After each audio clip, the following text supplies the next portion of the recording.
Welcome back to the FTTM podcast, your guide to getting the right product to the market at the right time. This week, we're going to focus on FTTM planning, how to execute to achieve right time. It's great to be here.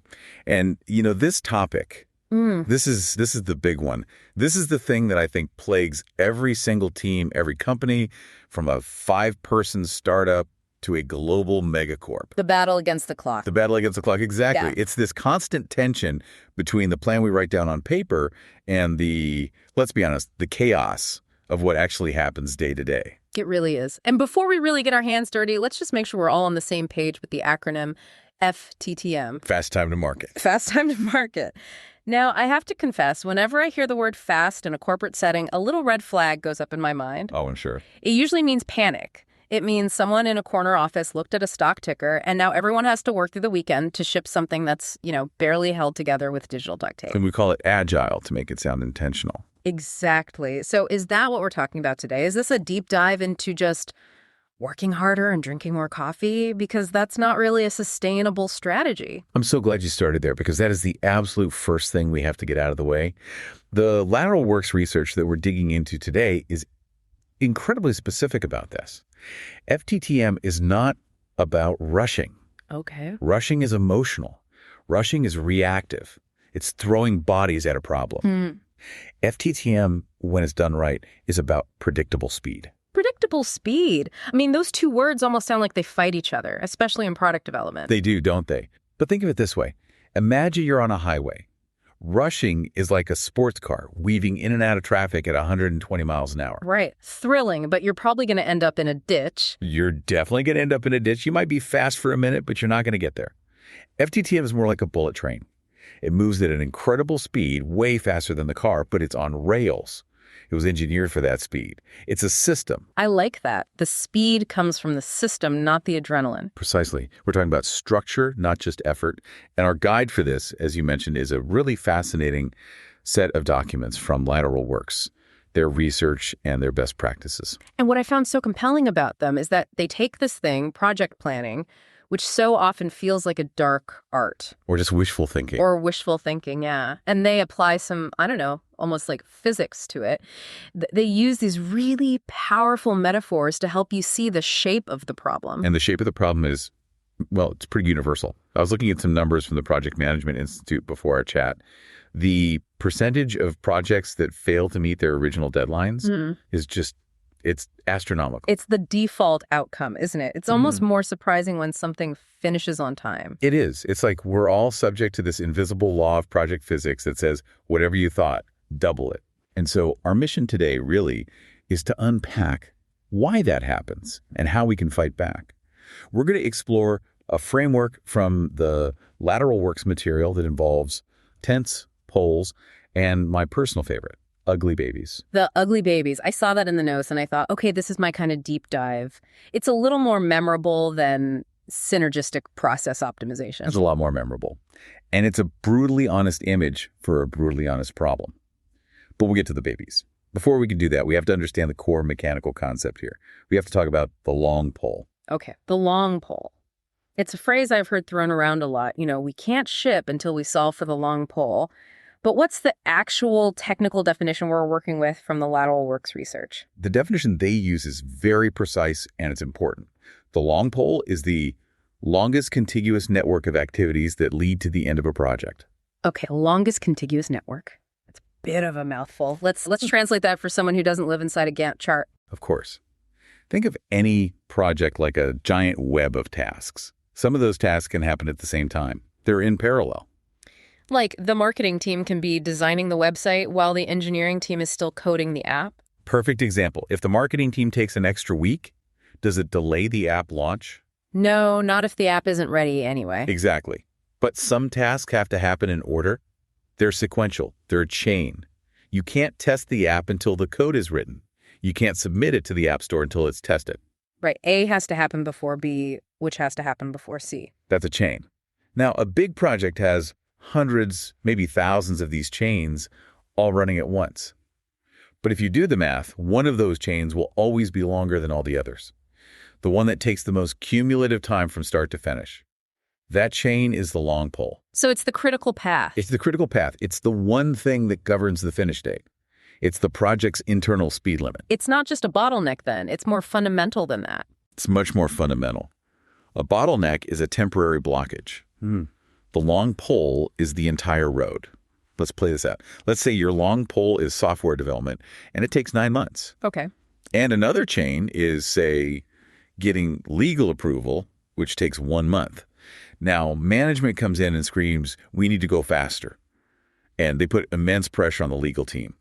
The lawyers work weekends, they pull all-nighters, and they get the approval done in 2 weeks instead of a month. So they saved 2 weeks. Heroic effort. Heroic effort. Does the project finish 2 weeks early? No, because you're still waiting 8 more months for the software. You are. And all you've accomplished is you've burned out your legal team for absolutely zero gain on the final timeline. This is the single biggest mistake companies make. They try to speed up everything when only one thing actually matters for the end date. You're just spinning your wheels on all the other paths. You're just creating noise and exhaustion. It's like trying to make a train arrive earlier by asking the passengers to run up and down the aisles. That's a great image. You have to speed up the engine. You have to speed up the engine. And here's the flip side. If that long pole, the software team, slips by 1 day, just 1 day. The entire project slips by 1 day. Every single time. There is no buffer. There's no slack. It is the absolute dictator of your launch date. Okay, the tyranny of the long pole. I get it. It's a stark reality.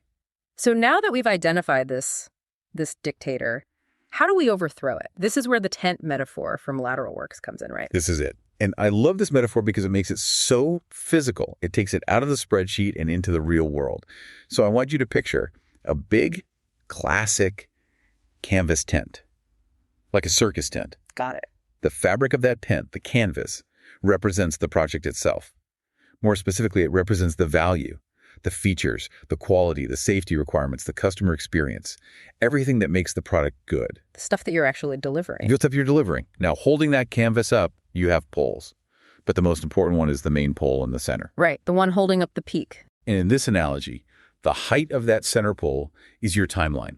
It's the duration of the project. A very tall pole means a very high tent and a very long project schedule. Okay, that makes sense. So if we're doing FTTM, our goal is to get to market sooner. We want a shorter timeline. So we want to lower the height of the tent. You need to lower the tent, which means physically, what do you have to do? You have to shorten the pole. You have to cut the pole. Seems simple enough. I go in with a saw, I take a couple feet off the pole, and boom, we launch 2 months early. Problem solved. But this is the crucial insight from the research. What happens to a tent that's pulled perfectly taut when you suddenly remove 2 feet from its main support? The canvas just droops, it sags, the whole thing loses its shape and probably just collapses in a heap. The tent falls down. And in the language of the Lateral Works best practices, the tent falling down is the absolute worst-case scenario. It's a catastrophic failure. So what does a collapsed tent look like in the real world of product development? Is it just a missed deadline? It's way worse than a missed deadline. It's a product that gets recalled because a safety check was skipped. It's a massive data breach because security testing was rushed. It's launching a new car that has to be pulled from the market. The canvas is the integrity of your product. So just arbitrarily cutting the time, the pole destroys the integrity of the product, the canvas. It destroys it. This is why so many people are, frankly, terrified of FTPM. They hear go faster, and they immediately picture a collapsed tent. They think speed and quality are mutually exclusive. That speed is the enemy of good. Exactly. But the whole argument in the Lateral Works research is that this is a false choice. You can cut the pole. You just can't do it with a chainsaw and a blindfold. You have to do it systematically. You have to re-engineer the entire structure of the tent as you lower it. That sounds incredibly difficult. It's like performing open heart surgery on a marathon runner while they're still running the race. It is difficult. And that technical difficulty is one reason teams fail. But there's a deeper, more human reason they fail. A psychological barrier that stops them from even starting the process. And here we are. It's time to talk about the ugly baby. It's time. It's such a visceral phrase, isn't it? In a world of corporate jargon, ugly baby just kind of slaps you in the face. What exactly is it referring to? It refers to our profound, deep-seated human aversion to admitting that our part of the project is the problem. Nobody wants to be the long pole. Nobody wants to be the long pole. Imagine you're the head of the hardware team. You've poured your life into this new chipset for 6 months, but you've hit a wall. The yields are terrible, you're way behind schedule. That status, that messy, delayed, problematic reality, that is your baby. You own it. You've nurtured it. But it's not the beautiful baby you promised everyone it would be. It's an ugly baby. And now you have to walk into the big executive review meeting. And the CEO is there, the board is there, and they ask you for a status update.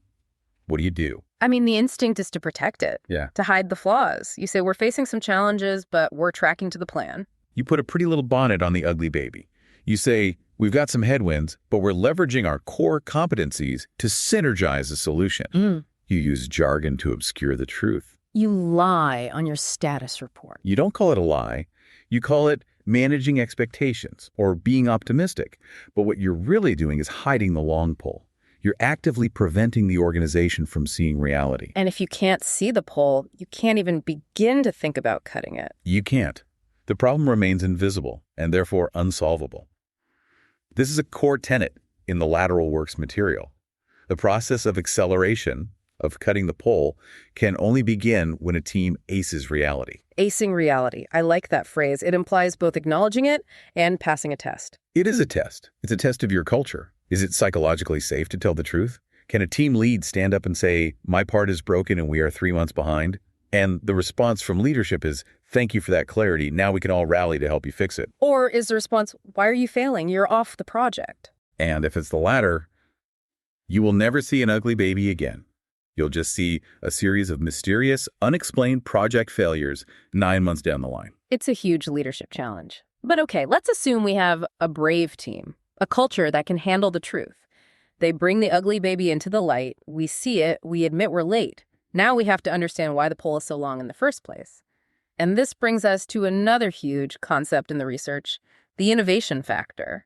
This is, for me, one of the most eye-opening parts. This is where most project plans are doomed from the very first slide of the kickoff deck. Because we treat all work as if it's the same kind of work. Exactly. We treat inventing a new type of battery chemistry as if it's the same kind of task as booking a meeting room.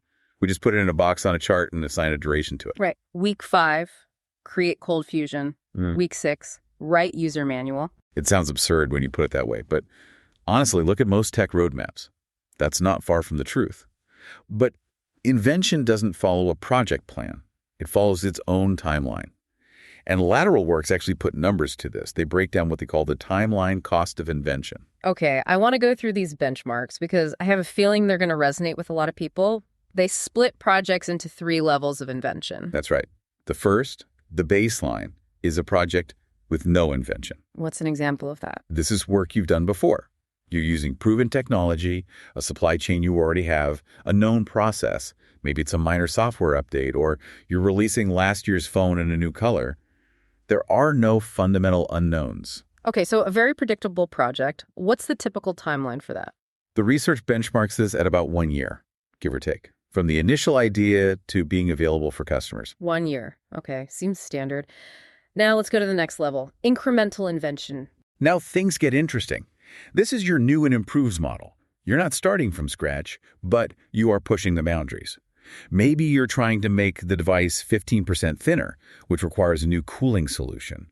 Or you're using a new alloy that's tricky to manufacture. So there are unknowns you have to solve along the way. Correct. You have to invent, but on a smaller scale. And the cost for that, the research says you have to add 1 to 2 years to your baseline. 1 to 2 years. Yes. So your total project duration is now in the 2 to 3 year range. Wow. Okay, just for making something a little bit thinner, you could potentially triple the timeline. You could, because that little bit thinner might cause a chain reaction of problems you didn't foresee. That's the nature of invention. It's trial and error takes time. That's already a pretty sobering number. But there's one more level, the one that gets all the headlines. Breakthrough invention. This is the moonshot, the game changer. You're not just improving something, you're creating a whole new category. Developing a new drug, designing a new processor architecture from the ground up, building the first of its kind. This is where the real R in R&D lives. Pure discovery.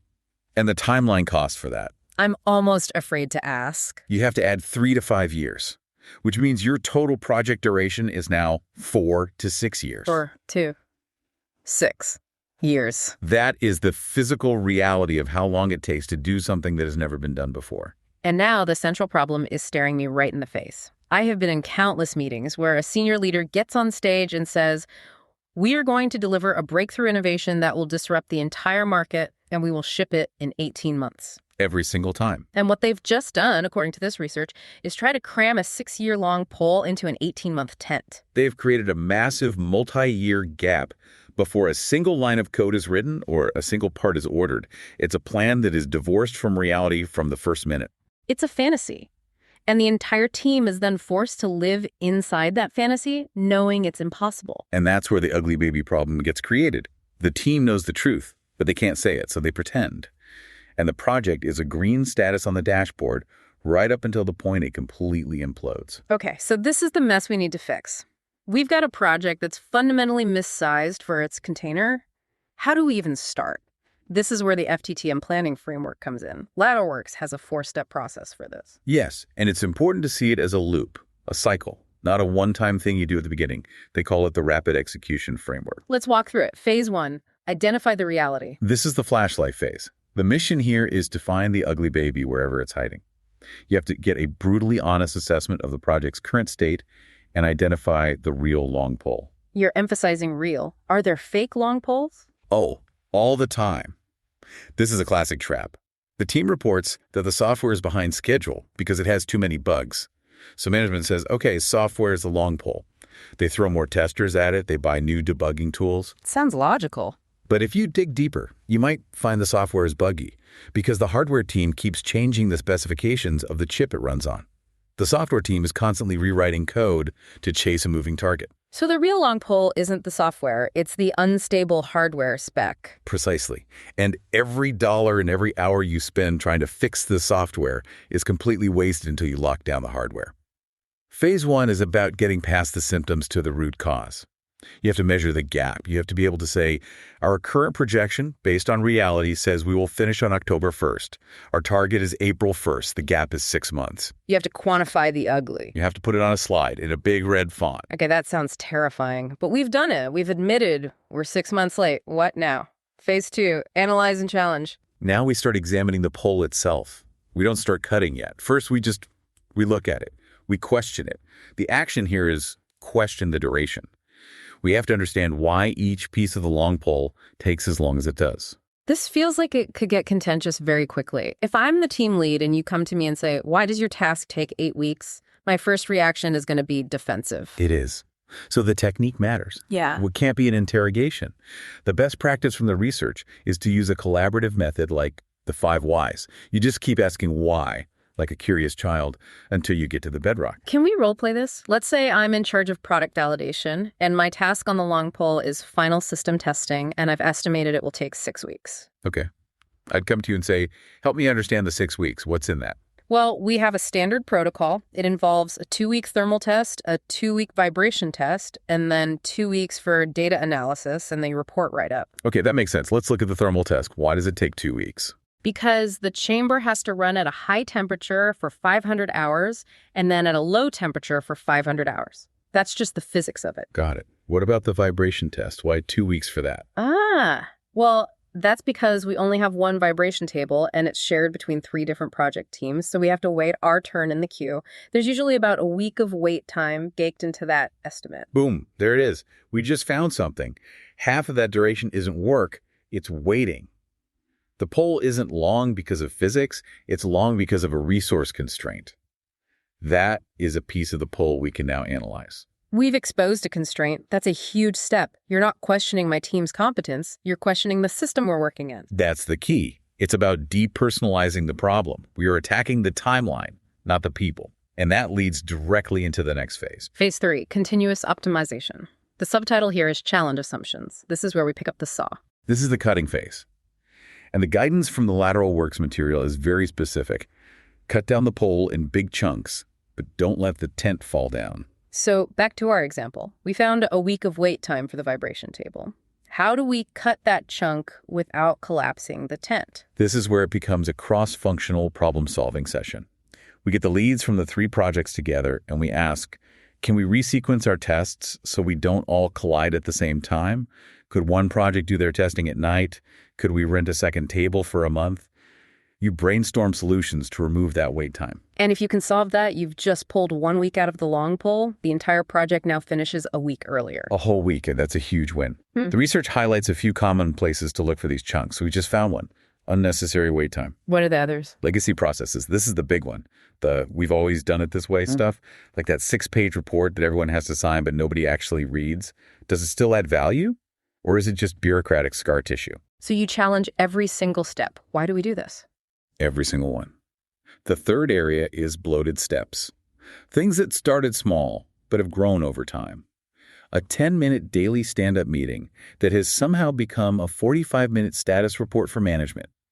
Can we get that back to its original purpose? This feels like a spring cleaning for your project plan. It is. It's about being ruthless with anything that doesn't add direct value to the final product.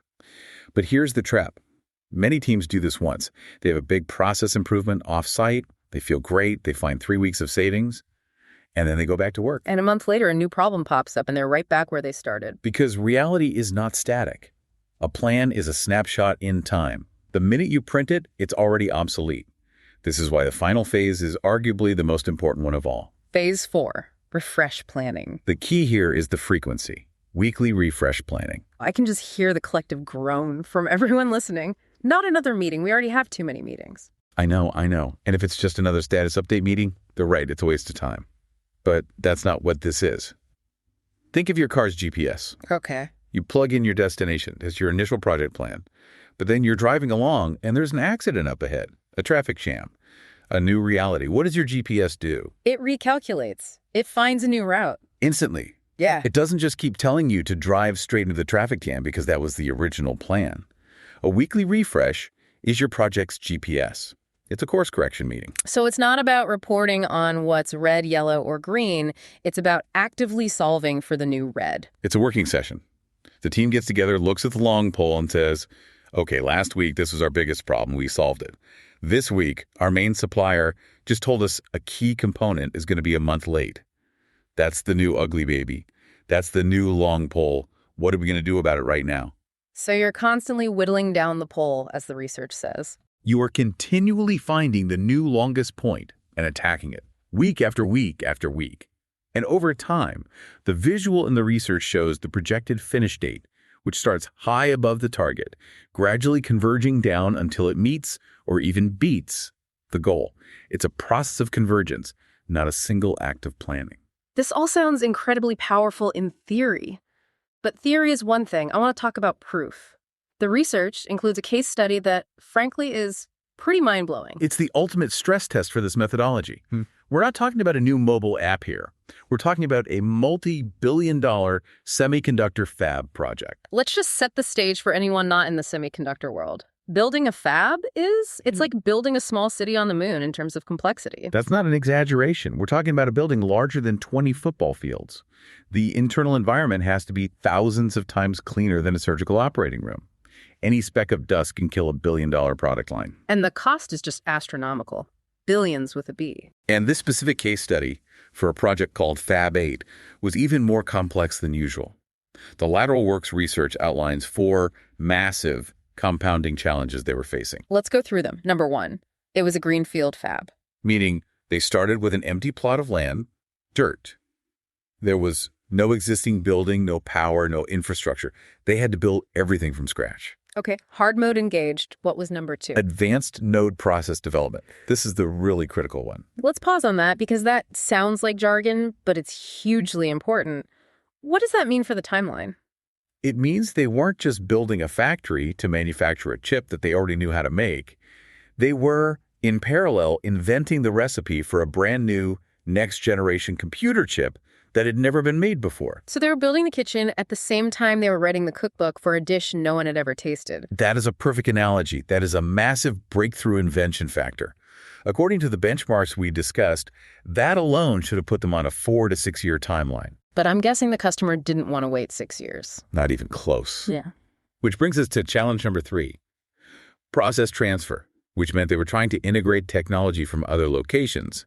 And number 4, the big one, production of a time-sensitive customer IC. An integrated circuit, a chip. Yes. There was a huge important customer who needed this specific new chip by a specific date to launch their own blockbuster product. If Fab 8 was late, that customer's product would miss its market window. The financial stakes were almost incalculable. So they had a massive breakthrough invention, the long pole, but a very, very short tent demanded by the customer. A classic gap. How did they apply the framework? They lived it. They started with phase 1, acing reality. They didn't pretend it was going to be easy. They identified the true long pole right away, which was the installation and qualification of the hyper-complex manufacturing tools. The $100 million machines. Exactly. And then they started the weekly refresh cycle. There's a chart in the case study that is just incredible to look at. It plots the predicted finish date over the life of the project. I'm looking at it now. At the beginning of the project, that predicted finish line is all over the place. It's jumping up and down.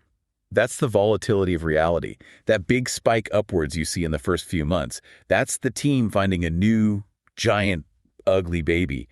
That's them discovering a problem and honestly reflecting it in the schedule. The date got worse. Which in most companies would cause a panic. But here it was the trigger for action. That spike was followed by a sharp drop. That's phase 2 and 3 kicking in. The team swarming the new problem, analyzing it, and cutting that new piece of the pole down. So every spike is a problem discovered, and every dip is a problem solved. It's a visual representation of the weekly battle. It's a dogfight against time, week after week. And if you follow the line, you see it starts to stabilize, it gets less volatile as they get more control over the project, and then it starts to trend downwards. Toward the target date, the line on the chart is the target, January 10th, 2012. A very hard deadline. And as they get closer, the predicted finish line doesn't just meet the target. It crosses it. It dips below it. The final data point, the actual completion date, was December 27, 2011. Wait, hold on. December 27th. They finished early on a project this complex. They had a 10-day pull-in. They beat an impossible schedule by almost 2 weeks. That's unheard of. For this kind of project, on time would be a miracle. Early is something else entirely. And if you're a skeptic, you might say, oh, 2 weeks on a multi-year project, big deal. But in the world of semiconductors, a fab like this can generate well over $10 million in revenue per day. So a 10-day pull-in isn't just a nice-to-have. It's literally $100 million of value they created out of thin air. $100 million in revenue, plus they made their customer a hero. They saved that customer's product launch. The long-term value of that is immense, all because they systematically managed the long pole. The chart notes that the success was driven by tool processing time reduced. That was the pole they identified on day 1, and they just never let go of it. They never took their eye off the ball. They cut the pole piece by piece, week by week, without ever letting the tent of quality or safety fall down. It's the ultimate proof that FTTM isn't about magic. It's a discipline. What a story. Okay, this has been an incredibly dense deep dive. Let's try to pull it all together and summarize the journey. Let's do it. We started with the core idea. FTTM is predictable speed, like a bullet train, not chaotic rushing. Then we define the long pole, the one critical path that dictates your finish date. If you're not working on the long pole, you are not making the project go faster, period. We use the tent metaphor to visualize this. To get a shorter timeline, a lower tent, you have to cut the pole. But you have to do it systematically or the whole thing, your product quality, collapses. And we learn you can't even start cutting until you confront the ugly baby. You have to create a culture where it's safe to tell the brutal truth about the project's real status. You have to ace reality. We then quantified the problem with the innovation factor, realizing that projects involving invention take years longer than we want to admit, creating a gap from day 1. And to close that gap, we walked through the 4-step framework. 1, identify the reality. 2, analyze and challenge using the 5 whys. 3, continuously optimize by cutting wait times and legacy processes.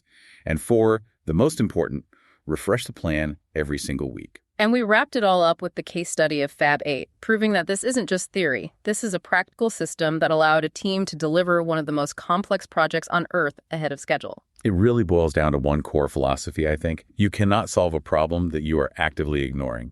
Honesty, brutal, data-driven honesty is the prerequisite for speed. Identification is the first step to acceleration. I love that. Now, before we sign off, I know you like to leave our listeners with a final, provocative thought.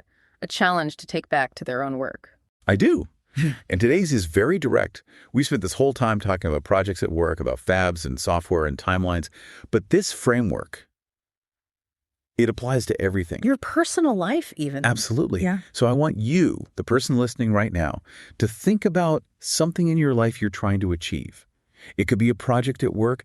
It could be a personal goal, like finishing a degree or getting in shape. Just pick one thing. Okay, got one in my head. Now, I want you to ask yourself, with brutal honesty, what is the ugly baby in this project? What is the one truth you are avoiding? The one difficult conversation you keep putting off? The one piece of data on the scale or in your bank account that you pretend not to see? That's an uncomfortable question. It's supposed to be. Yeah. Because whatever that thing is, whatever you just flinched away from thinking about, that's it. That is your long pole. That is the single thing that is silently dictating the timeline of your success. And my challenge to you is simple. Stop avoiding it, turn on the flashlight, look right at the ugly baby, because the moment you do is the moment you can finally start to fix it. A powerful call to action. Go find your ugly babies. Thank you, as always, for sharing these insights. It's been fantastic. It was my pleasure. Thanks for listening. Make sure to tune in next week where we will dive deeper into key practices of FTTM teams.